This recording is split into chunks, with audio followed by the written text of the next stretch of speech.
Support ఉంది కాబట్టి ఈరోజు క్లియర్ గా అర్థమవుతుందండి. అంటే శిలాఫలకాలు చేసినంత మాత్రాన అక్కడ 80% నిధులు తెచ్చేసినట్టు కాదు, అక్కడ కంప్లీట్ అయిపోయినట్టు కాదు. నేను జగన్మోహన్ రెడ్డి గారు కూడా అదే మాట చెప్తూ ఉన్నారు. భోగాపురం ఎయిర్పోర్ట్ కూడా 50% నేనే కంప్లీట్ చేశాను, 80% కంప్లీట్ చేశాను. మోహన్ రెడ్డి 80% కంప్లీట్ చేస్తామని చెప్తున్నారు. 80% ఏం కంప్లీట్ చేశారంటే సార్, మీరు నాయకులు పేరు చేస్తూ శిలాఫలకాల వేయడంలో 100% చేసేసారు. 80% కాదు, కానీ అక్కడ పని కంప్లీట్ చేయడంలో కూటమి ప్రభుత్వం వచ్చిన తర్వాత పులివెందులు లాంటి, అంటే డాక్టర్ రాజశేఖర రెడ్డి గారి పరిపాలన చేశారు, అలాగే జగన్మోహన్ రెడ్డి గారి పరిపాలన చేశారు. వాళ్ళ ఇద్దరు హయాంలోనే అవ్వండి 2 సంవత్సరాల్లో అక్కడ తాగునీరు అందించడానికి ఆడపిల్ల కష్టాన్ని అర్థం చేసుకుని ఏపీడీపీ సీఎం గారు చేసినటువంటి పనిని ఎలాగా ప్రశంసించారు. వీళ్ళు ప్రశంసించకపోయినా పర్వాలేదు, విమర్శిస్తే మాత్రం ప్రజలు తీసుకొట్టేటువంటి అవకాశం పుష్కలంగా కనిపిస్తుంది. ఎందుకంటే కూటమి ప్రభుత్వం చేస్తున్నటువంటి ప్రతి అభివృద్ధి పథకాన్ని కూడా ప్రజలు గమనిస్తున్నారు. అలాగే జగన్మోహన్ రెడ్డి గారు నేను కేవలం దిశానిర్దేశం చేయడం కాదండి, బ్లాక్ మెయిల్ చేశారని చెప్తాను నేను అయితే జగన్మోహన్ రెడ్డి గారు.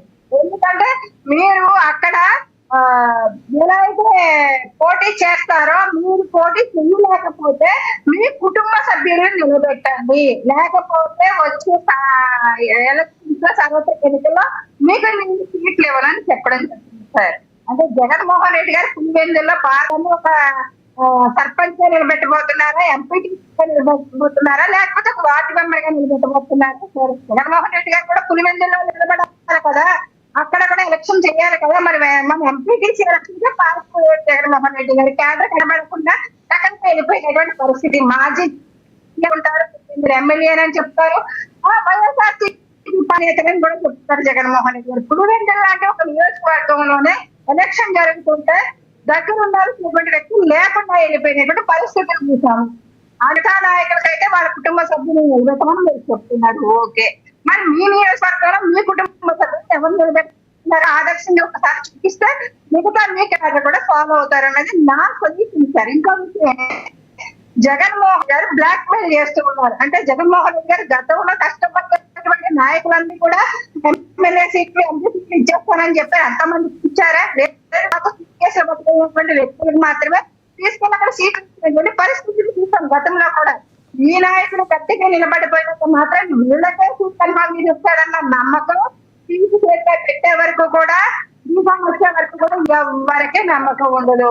నిజంగా జగన్మోహన్ రెడ్డి గారే పోటీ చేస్తారా, లేకపోతే పట్టాపుట్ట సర్దుకు విదేశాలకు వెళ్ళిపోతాడా అన్నది కూడా పూర్తిగా ఆయనకి అవగాహన లేనటువంటి పరిస్థితి. కాకపోతే గనక జగన్మోహన్ రెడ్డి గారు గతంలో ఇనామస్ అని చెప్పినటువంటి వ్యక్తి, మీరు వీడియో ఫాలో అవుతున్నారని కలిసారు అనేక మార్లు.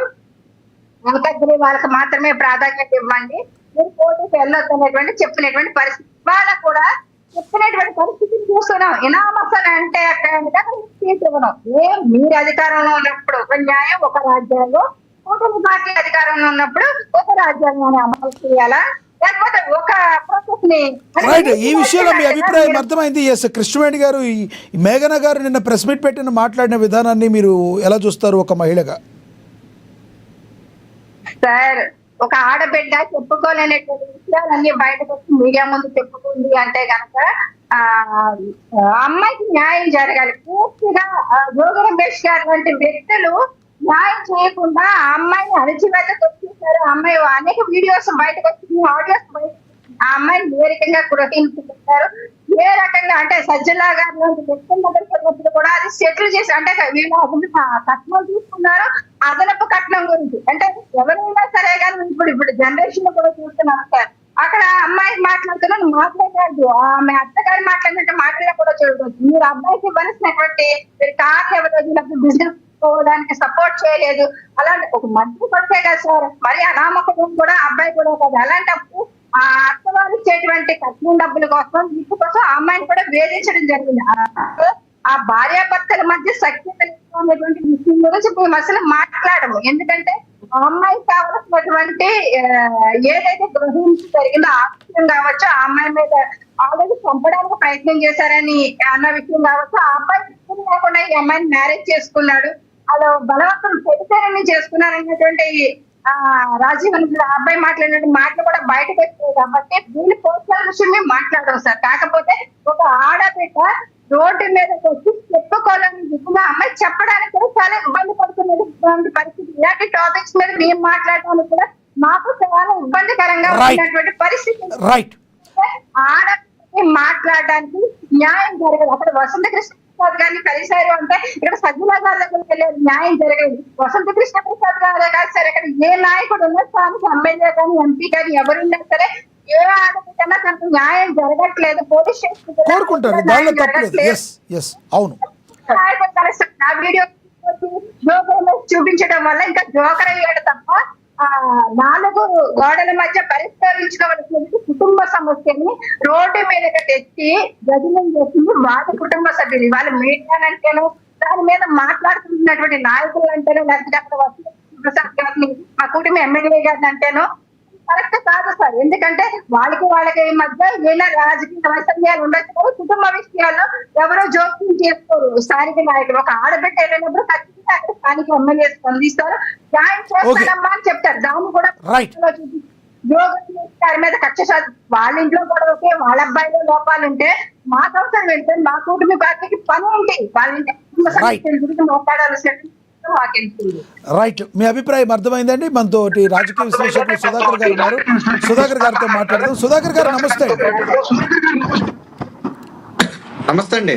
సుధాకర్ గారు, మనం ఈ టాపిక్ ఏంటో మీకు తెలుసు, ఎలా రియాక్ట్ అవుతారు మీరు? జరిగిన మేఘనా గారి ప్రెస్ మీట్ విషయాన్ని ఎలా చూస్తారు?